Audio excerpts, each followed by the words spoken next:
Recently, a friend of mine asked me if I could do a short video that would show the difference between the power cells in the black box and that of a conventional battery or even capacitors, or even supercapacitors for that matter. But this already has supercapacitor layers in it, so no big deal, they're already in there. This is the one that I showed in the intro video for the black box, which is going to be representative of this demonstration for the cells that are already inside the black box. So first of all, what we're going to do is I'm just going to show you, these are 10 volt electrolytic caps, 2200 microfarad. I've used them before, but I'm just going to show that I've pre-charged them, and this one is 5.11 volts. The other one should be around 5 volts too, so we'll just forego that for the moment. And I'll just show you that there is some voltage in the battery. If I can get that on there. Oops, my hand's going to be in the way. Okay, so it's 0.98, so it's just a little less than a volt. It's a rechargeable battery too. So now we'll just test the cell here. Oops, this way.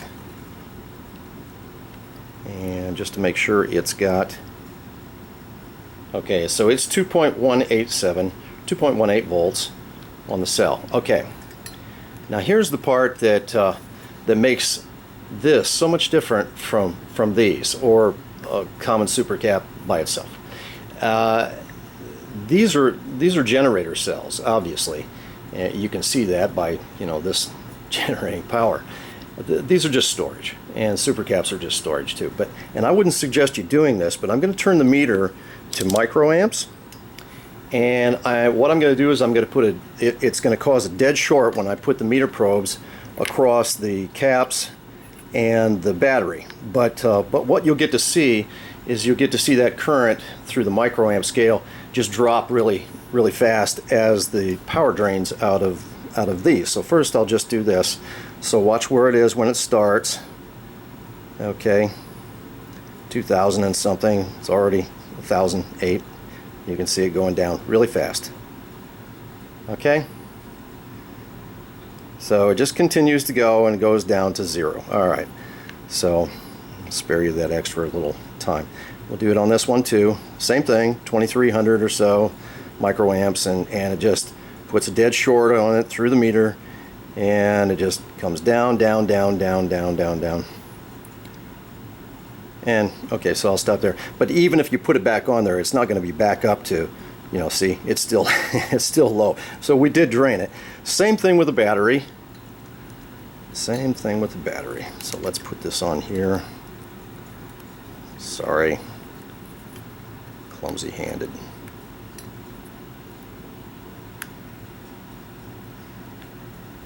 Okay, so now this is going to be slower because there's a lot more density in a battery, but you can see that it's a dead short and it's draining the battery.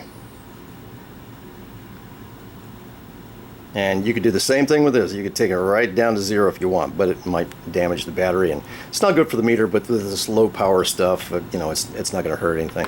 Okay, now the difference is between this, the technology in this, and these, or even a supercap, like I said, is watch what this one does. Now, let me get it just right. Watch the meter.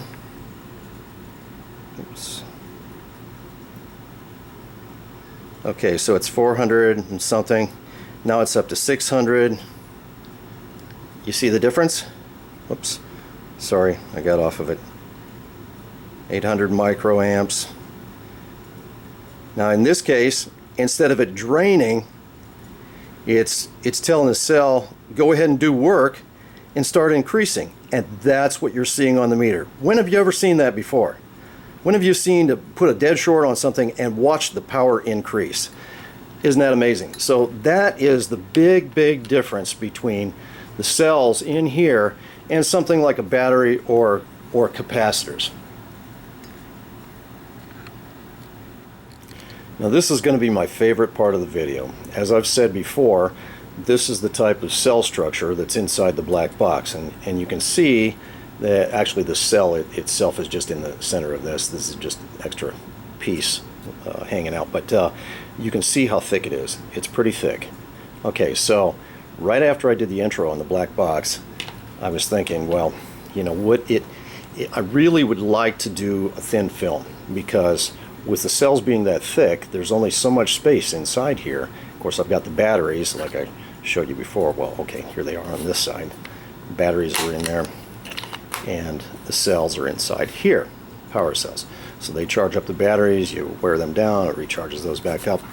But you know, you can only fit so many cells when they're thick like that in here. So what if I had like a thin film technology? Could I do a thin film? The trick with that is I've got semiconductive crystals in those cells, so rigidity is fine, but when you do something thin film, it needs to be flexible, or at least flexible. So I tried some different things the first day right after I did this video, and just failed miserably. They just didn't work. And the second day I made some cells and they just started eating themselves up. It was just crazy. It just wasn't working. But by the end of the second day, I realized that I just needed to adjust the chemistry and the sensitivity of the dielectric and the electrolyte in the cell. So I did that, and by the third day I nailed it. And here's the first one here. This is the first one. This is 1 inch square, extremely thin. You can see here, you can see the graphite. This is 2/1000ths of an inch thick, and the only reason why it's so thick is because of the laminate that the graphite was deposited onto.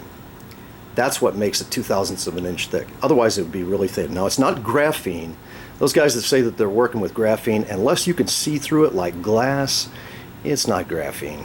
Graphene is 1 atom thick. This is not graphene. Obviously you can see that it's solid, but it's super conductive and it's extremely thin. The whole cell is very thin.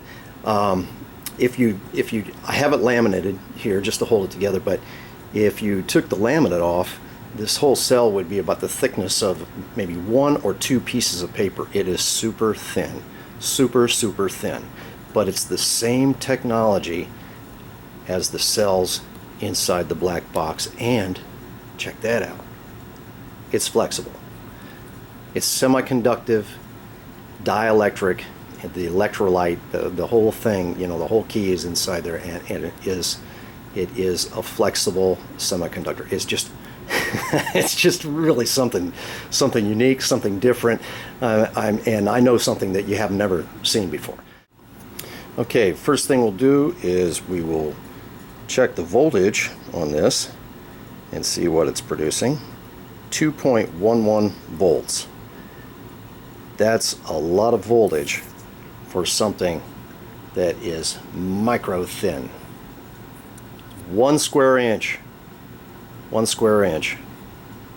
So that's all we're talking about. Now I'm gonna show you. I'm gonna do the microamps on this one too, and just show you that it's more than, you know, 10 or 20 or 50 microamps. So 800 and 1100. Okay, so you saw it going up 1128. So so this little sucker is a mega producer. Now imagine, here's the best part, imagine if the black box was full of these. Remember how thick the other is?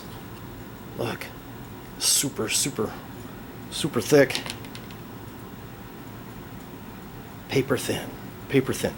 I could get, instead of let's say if this had 10 cells in it, this could probably put 1,000 cells in there, which would literally make one black box the power of maybe 10 of them, like I've got right here, even though this is good. You see my point? This is going to open some new doors. This is going to absolutely open some new doors, and I didn't want to really present it like this, but I thought I'd throw it into this video and give you a little precursor of what there is to come, because I think we're going to see a lot of this. I think we're going to see this in everything. This cell is already 2 days old, and it just looks nasty on the back here because I got crazy with the laminate.